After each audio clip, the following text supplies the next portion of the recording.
All right, hopefully these look familiar. Again, this is the only homework program that I've seen do this, and I love it.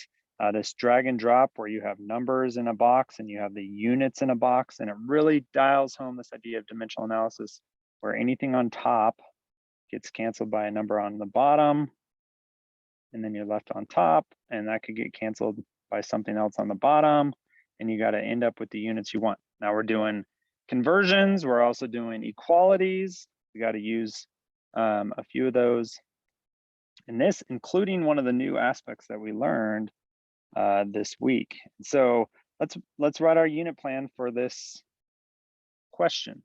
Now, again, chemistry is done in moles. So living in moles, figuring out how to get to moles is really important. This one specifically asks for moles, but it's moles of just hydrogen when you have glycine. So we're going to actually go from grams of glycine to moles. Glycine, I'm going to write C2H5NO2 to moles of hydrogen. So this is that new step, understanding that when we have a molecule,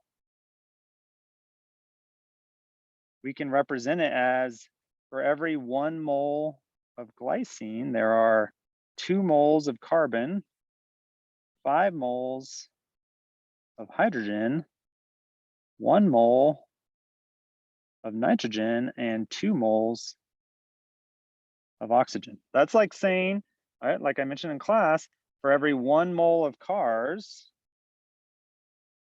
there are 4 moles of tires, assuming it's a 4-wheeled car. Right, so that we can have more moles of some component of the molecule than the actual molecule. So 1 mole of glycine has 5 moles of hydrogen. That's what we're going to use in this. Now, the other thing is this step, right, which we've done in the past.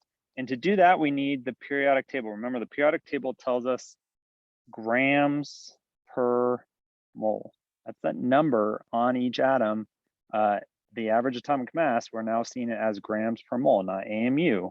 So how many grams in a mole of that atom? Now, to find the molar mass of a molecule, we need to add them all up, right? So we have 2 carbons, they're 12.01 times 2, 24.02. 5 hydrogens, let's say 5.05, 1 nitrogen, 14, and 2 oxygens, 16, so 32. We add those up, I get 75.07, which is pretty close to what they have here, 75.08.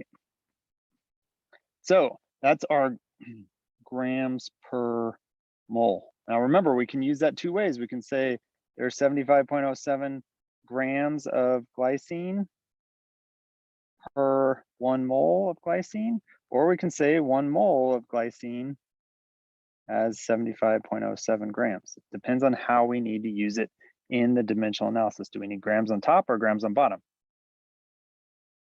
Then we're in moles, and then we're going to go to moles of hydrogen. What we do not need in this problem is Avogadro's number, right? It is not asking how many atoms of hydrogen or how many molecules of hydrogen.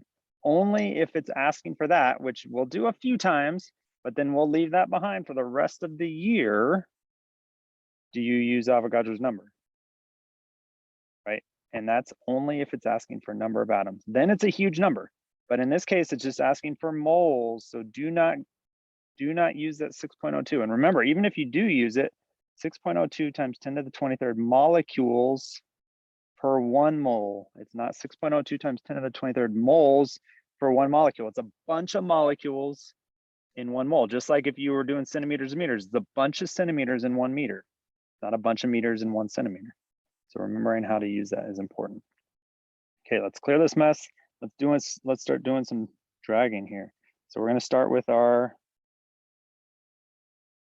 grams of glycine. We're going to get out of grams and into moles.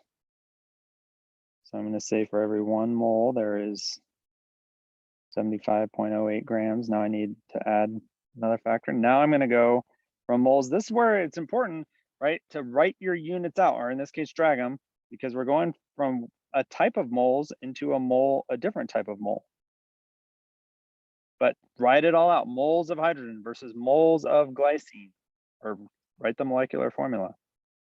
So every 1 mole of glycine has 5 moles of hydrogen. So now I'm in the units I want, right? This is what I started with. I want moles of hydrogen. There's moles of hydrogen. I've canceled, everything else is canceled. So I'm in the units I want. So now I just solve, do the math, and I get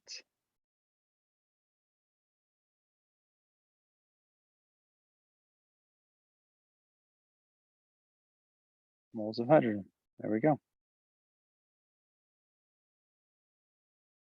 So make your unit plan, cancel units, solve, multiply on top, divide on bottom. So I'm taking my number of grams, dividing by 7.08, multiplying by 5.